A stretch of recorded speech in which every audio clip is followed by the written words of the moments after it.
HSC 26-27 উভয়ের জন্য গুরুত্বপূর্ণ আমরা যেটা পড়তেছি তাপগতিবিদ্যা। এই তাপগতিবিদ্যা অধ্যায়টির প্রথম অংশ আমরা শেষ করেছিলাম। তাপগতিবিদ্যার আজকে দ্বিতীয় সূত্রটি তোমাদের ভালো করে লক্ষ্য করবে। তাপগতিবিদ্যার দ্বিতীয় সূত্র, যেহেতু রূপগুলো আমরা প্রথম সূত্র পড়েছি, প্রথম সূত্রের শক্তির একটা নিত্যতার সূত্রের রূপ মেনে চলে, অর্থাৎ তাপ সর্বদা তাপকে কাজ করা যায়, কাজ দিয়ে কী করা যায়, তাপকে রূপান্তর করা হয়। তাপ এবং কাজ পরস্পর সমানুপাতিক। তাপগতিবিদ্যার দ্বিতীয় সূত্রে বলা আছে একটা ইঞ্জিন, কোনো ইঞ্জিন শক্তির অবিরাম সরবরাহ পাওয়া সম্ভব না। অর্থাৎ কোনো ইঞ্জিনকে তাপকে যদি আমরা কাজে রূপান্তর করি, সবসময় তাপ সর্বদা উচ্চ তাপমাত্রা থেকে নিম্ন তাপমাত্রায় প্রবাহিত হয়, নিম্ন তাপমাত্রার বস্তু দিকে। তাপ কখনোই আপনি শীতল বস্তু থেকে কিন্তু উষ্ণ বস্তুর দিকে প্রবাহিত হয় না। তাপ সর্বদা গরম থেকে ঠান্ডার দিকে, অর্থাৎ আমরা বেশি তাপমাত্রার বস্তু থেকে কম তাপমাত্রার বস্তু দিকে তাপ কিন্তু কি হয়, সরবরাহিত হয়। তাহলে আমরা এটি বলতে পারি কি, যে এমন কোনো যন্ত্র আবিষ্কার করা সম্ভব হয়নি যা নিজে নিজে স্বয়ংক্রিয়ভাবে নিম্নতর তাপমাত্রার বস্তু থেকে উচ্চতর তাপমাত্রার বস্তুতে তাপের স্থানান্তর হয়। অর্থাৎ তাপ আপনি উষ্ণ বস্তু থেকে শীতল বস্তুতে সঞ্চালিত হবে, কিন্তু নিজে নিজে কখনোই শীতল বস্তু থেকে উষ্ণ বস্তুর দিকে কি হবে না, প্রবাহিত হবে না। অর্থাৎ আমরা বলতে পারি বাহিরের কোনো সাহায্য ছাড়া বা কোনো স্বয়ংক্রিয় যন্ত্রের পক্ষে নিম্ন তাপমাত্রার বস্তু থেকে উচ্চ তাপমাত্রার বস্তুতে তাপের স্থানান্তর সম্ভব নয়। এই যে নীতি, এই নীতির উপর ভিত্তি করে বিজ্ঞানী একটি কার্নো ইঞ্জিন প্রদান করেছেন, অর্থাৎ একটি আদর্শ ইঞ্জিন প্রদান করেছেন, কাল্পনিক একটি আদর্শ ইঞ্জিন।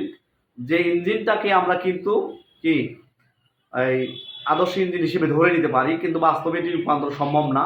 কারণ কোনো একটা ইঞ্জিন একটা উৎস থেকে তাপ গ্রহণ করবে, সিস্টেম থেকে তাপ গ্রহণ করবে, সেটি আবার কাজ করবে, কাজে রূপান্তরিত হওয়ার পর সেই তাপটা আবার ফিরিয়ে তাপ উৎসতে যদি যায়, অর্থাৎ অবিরাম থেকে শক্তির একটা উৎস থেকে সরবরাহ করে আবার শক্তি যেটা পাওয়া যাবে, এটি কখনো সম্ভব নয়।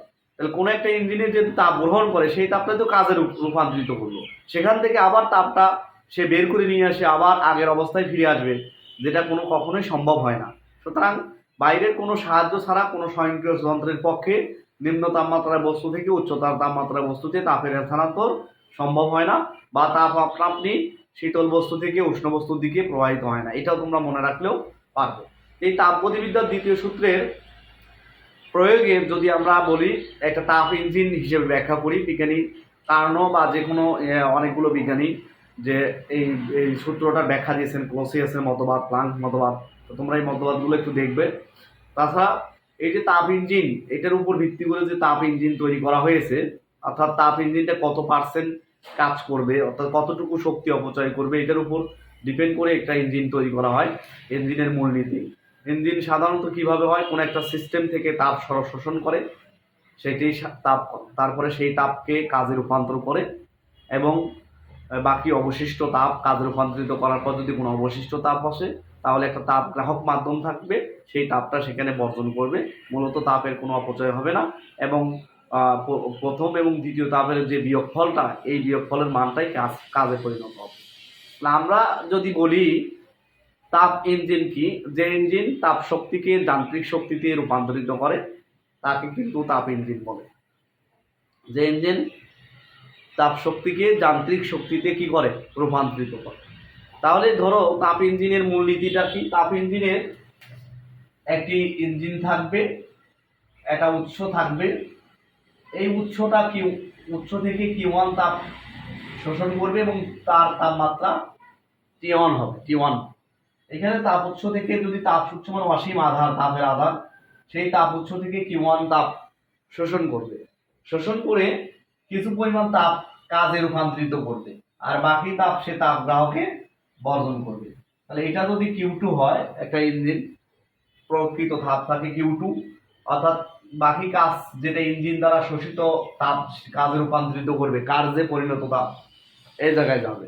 তাহলে W সমান সেই কাজটা কতটুকু হবে, এটাই বিয়োগফল আর কি, যেহেতু অপচয় হচ্ছে না, Q1 - Q2, এটা হচ্ছে ইঞ্জিন দ্বারা কার্যে পরিণত তাপ।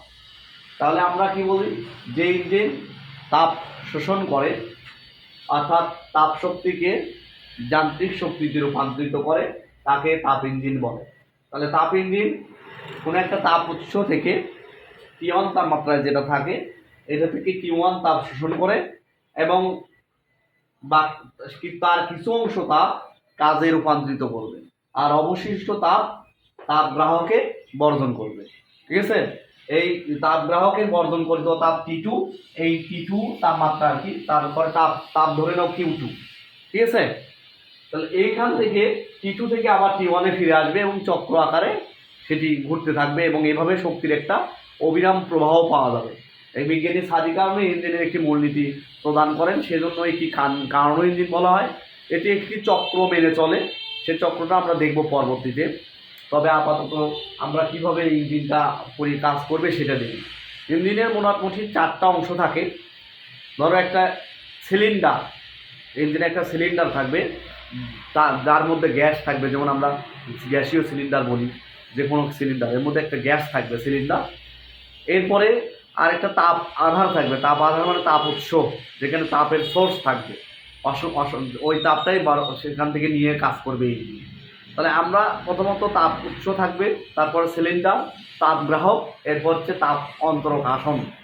তাপ অন্তরক মানে বলা হচ্ছে এমন একটা আসন যার মধ্যে সিলিন্ডারকে স্থাপন করলে তাপ বের হবে না, বা বাইরে থেকে বের হবে না, ভেতর থেকে বাইরেও যাবে না। এখন এই যে তাপ উৎস যেটা আছে সোর্স, অর্থাৎ সেখান থেকে সিলিন্ডার যদি তাপ উৎসের উপর স্থাপন করা হয় তাহলে সেখান থেকে সিলিন্ডার কিছু তাপ শোষণ করবে এবং সাথে সাথে তাপ শোষণ করে সিলিন্ডারটি বা যে তাপমাত্রায় তাপ উৎস আছে ওই তাপমাত্রা সমান হয়ে যাবে। অর্থাৎ প্রথমত আমরা সিলিন্ডারটাকে তাপ উৎসের উপর স্থাপন করব। তাপ উৎসের উপর স্থাপন করলে এটা সাথে সাথে তাপ গ্রহণ করে, খুব দ্রুততার সাথে তাপ গ্রহণ করে এবং তাপমাত্রা T1 তাপমাত্রায় পরিণত হবে। যেহেতু তাপ গ্রহণ করলো, এখন সিলিন্ডারটাকে যদি আমরা অন্তরকের উপর বসাই, স্থাপন করি, যাতে অন্তরক মানে যে আসনটার উপর স্থাপন করলে গৃহীত তাপ যেটা গ্রহণ করছে সেটা আর বের হবে না এবং ওই তাপটা বাহ্যিক কাজে রূপান্তর করবে। ফলে কাজে কিছু পরিমাণ তাপ রূপান্তরিত করার পর আমরা এটাকে তাপ গ্রাহকের উপর বসাতে হবে। এই তাপ গ্রাহকে বসালে বাকি তাপটা তাপ গ্রাহকে কী করবে, বর্জন করবে। ঠিক আছে, তাপ গ্রাহকে চলে গেলে এখান থেকে আবার এই বাকি কাজটা পুনরায় চক্র শুরু করবে। এইভাবে 4টা প্রক্রিয়ায় কাজ হয়ে থাকে। তাহলে প্রথম ধাপে যদি আমরা দেখি, প্রথমত একটা সিলিন্ডার থাকবে, সিলিন্ডার এখানে গ্যাস থাকে, গ্যাসীয় বস্তু বা কার্যনির্বাহক বস্তু। একটা অন্তরক আসন থাকবে, T1 তাপমাত্রা, এটা তাপ উৎস থাকবে যেখানে তাপমাত্রার একটা আধার বা তাপের একটা আধার আছে T1। এটা যদি আমরা এর উপর স্থাপন করি তাহলে সাথে সাথে তাপ এই সিলিন্ডার গ্রহণ করতে থাকবে এবং এই সিলিন্ডারের তাপমাত্রাও কিন্তু T1 হয়ে যাবে। এরপরে তাপ উৎস থেকে তাপ গ্রহণ করার পর এটি কি মোটামুটিভাবে আমরা একটা অন্তরক আসনের উপর বসাবো, স্থাপন করবো সিলিন্ডারটিকে, যাতে গৃহীত তাপ বাইরে নিয়ে বের হতে পারে আর বাইরে থেকে তাপ ভেতরে না বের হতে পারে। এরপরে এখান থেকে এটা একটা রুদ্ধতাপীয় প্রক্রিয়ার মধ্যে যাবে। পরবর্তীতে এখানে তাপের পরিমাণ সিলিন্ডারটা কাজে রূপান্তরিত করবে, করার পর কিছু পরিমাণ তাপ কাজ করবে, বাকি তাপটা আবার তাপ গ্রাহকের উপর স্থাপন করলে তাপ গ্রাহকের তাপমাত্রা যেহেতু T2 নিম্ন তাপমাত্রায় থাকে, ওইখানে বাকি তাপটা বর্জন করে তাপ গ্রাহকের তাপমাত্রার সাথে অ্যাডজাস্ট হয়ে T2 তাপমাত্রায় ফিরে আসবে এবং পরবর্তীতে আবার নতুন চক্র T1 থেকে শুরু হবে। এইভাবে তাপ গতিবিদ্যার যে কার্নো ইঞ্জিন, এটি একটি মূল চক্র বজায় থাকে, অর্থাৎ চক্র হিসেবে ফিরে আসে। তাহলে কার্নো ইঞ্জিন কি? কার্নো ইঞ্জিন যে একটি আদর্শ ইঞ্জিন যার শক্তির অবিরাম সরবরাহ পাওয়া যায় এবং একটি অপচয়কৃত অর্থাৎ আদর্শ ইঞ্জিন যেখানে তার দক্ষতা 100% ধরা হয়, তার দক্ষতার কোনো ব্যয় হবে না। অর্থাৎ এটা সমান হচ্ছে কি, ইঞ্জিন দ্বারা কার্যে পরিণত তাপ আর হচ্ছে ইঞ্জিন দ্বারা শোষিত তাপ, সিস্টেম ক্ষেত্রে শোষিত তাপ। তার মানে কি Q1 - Q2 ডিভাইডেড বাই কি Q1।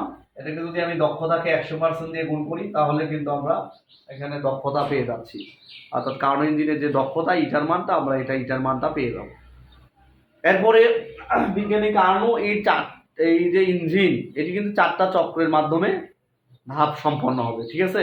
এই 4টা চক্রগুলো আমরা নেক্সট দিন দেখবো। এই 4টা চক্র তোমরা পরের ভিডিওতে পাবে। আশা করি এই 4টা চক্র গুরুত্বপূর্ণ এবং এটি তোমাদের মনোযোগ সহকারে দেখতে হবে। আর এই সম্পর্কিত কার্ল ইঞ্জিনের যে মূলনীতি, তাপ ইঞ্জিনের যে মূলনীতি, এই মূলনীতিগুলো তোমরা একটু ভালো করে পড়বে। এটি হলো আমার এই আজকের পড়া, তোমরা এটা দেখবে আশা করি।